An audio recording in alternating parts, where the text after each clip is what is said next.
Hello, my name is Tenishan and welcome back to another video. In this one, we're celebrating Skyrim's 10-year anniversary, and you guessed it, we have another version of Skyrim to purchase. I am now part of the Bethesda re-releasing problem, because I ran straight out and bought it. I heard in a podcast once that people usually think that their first Elder Scrolls game is the best one, and I believe that logic applies to me as well. My father picked me up in his black Dodge Ram one day back in 2006 and gave me a padded envelope, and inside of it I found a used copy of the Elder Scrolls 4 Oblivion, the previous installment in the series.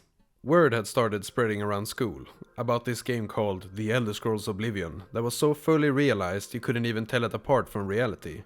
Characters roaming around in the world acted like real human beings, the conversations were supposedly more natural than anything you had ever seen, and the graphics, from what I heard, looked hyper realistic. Was it that good though? Not really, but at the time I was blown away.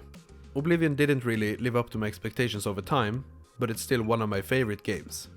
The sense of freedom when you exit the sewers after the tutorial area was uncontested at the time. I remember walking up a road, meeting my first rogue Argonian who wanted my money or my life, or the first time I violated the court of law in this game. And sure, the game wasn't without its problems. I mean, the main quest was awful. The first time I entered an Oblivion gate I was stunned, but after closing around 12 of them it really started to get old. When exploring, however, you could find a lot of strange things. The side quest I remember the most is the one where you have to enter an oil painting to save the artist, who accidentally trapped himself inside of it. This kind of narrative broke so many boundaries back then, and it kind of showed me that in gaming, anything is possible, literally. In my opinion, the creative leaps this game took is its biggest legacy. It's what still makes this a common topic amongst gamers to date. So when Skyrim was released, expectations were really high, and damn did it deliver. Sure, some of the game's systems made it feel more like an action game disguised as an RPG, but man, the world felt so alive. I still remember the day fondly. I walked up to the game store after a long day of school, standing in line with great anticipation. Eventually, I laid my shaky hands on a game that I thought would change my life forever, and it actually kind of did. After playing it once again, I can tell why this game has become one of the reference points for open world games ever since. The quote, "vast like an ocean and deep like a puddle," gets thrown around about this game from time to time. From a game reviewer's perspective, this is a fair assessment. However, even though the systems don't really go as deep as we could have hoped for, we shouldn't downplay the things that this game did right. And when I started the anniversary edition, 10 years after my first encounter with the game, a sense of nostalgia flew right through me. This game feels so ambitious and magical, even after so many years.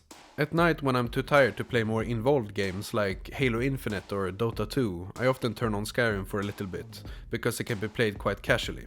It's also filled with dopamine-infusing exploration, where every corner has the potential to surprise you with a mini-boss or a chest with good loot. Even though I have over 100 hours over the years, I still find new things every time I play this game. And there are a lot of meme-worthy moments happening, especially around NPCs that break the immersion, but they're also hilarious. When I listened into a conversation between the Jarl of Whiterun and his guards, I was interrupted several times by the NPCs shouting right next to me into my ears. They were telling me about their stance on the Civil War, or that they're playing hide and seek. This is a part of the game's charm, even though it sometimes can ruin the more tense moments in the game. It's basically a game that's just meant to be played at your own pace, more like an experience than a story. Allow yourself to exist in this world and you'll find plenty of narratives to follow. The game is famously played without a minimap on the screen, which I think is a clever design choice. Instead of playing the minimap, you pick a general direction and you just walk, scouring the area ahead of you. You'll surely find a ruin, a cave or a town on your way there. With the Anniversary Edition, my caveats with the first iteration of the game still persists. For me, the two things that stand out are the combat and the player influence.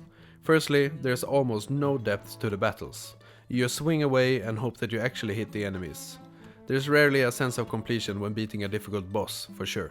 Just like in the previous installment, the main quest and larger narratives lack a lot of cause and effect. With this I mean that it doesn't really matter what choices you make. Most likely you'll end up with the same plot direction anyway.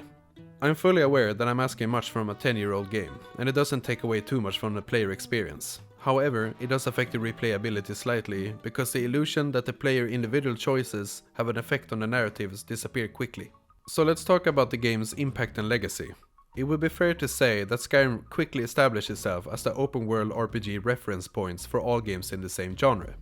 This means that your Witcher 3s, Horizons and Ghost of Tsushimas often will be compared to this game. This is quite similar to how World of Warcraft set the quality standard for MMORPGs for over a decade. Skyrim has held the throne as one of the giants in its genre for a very long time. This game set a new bar for the industry as a whole, and a lot of large games today are what they are because of it. I would say that if you've never played Skyrim, or if you're planning on getting back into the game, this is a really good way to do so. The Anniversary Edition gives you the Special Edition version of the game, which is the story expansions included. You'll also get a bunch of the controversial Creation Club content that Bethesda has curated for us. These are mostly cosmetic, but there are gameplay enhancing ones as well, like farming or fishing. If you're a console player, this is without a doubt the most complete package to get. As a gamer, I am truly grateful for the hours of content that Skyrim has given me. I still fondly believe in Bethesda, even though Fallout 76 flopped. In the end of 2022, we'll hopefully see Starfield, their new IP, which supposedly is a sci-fi RPG experience. After that, if I'm not completely wrong, we'll get the Elder Scrolls 6 when the time is right. Honestly, I can't wait for both of these games, and I'll make sure to make a video on them when they're out. Thank you for sticking with me till the end. If you played Skyrim before, or if you tried the new Anniversary Edition, please share your favorite memory in the comment section below. Also, if you enjoy this type of content, consider liking and subscribing to my channel. And with that said, I'll see you guys in the next video. Ta-ta!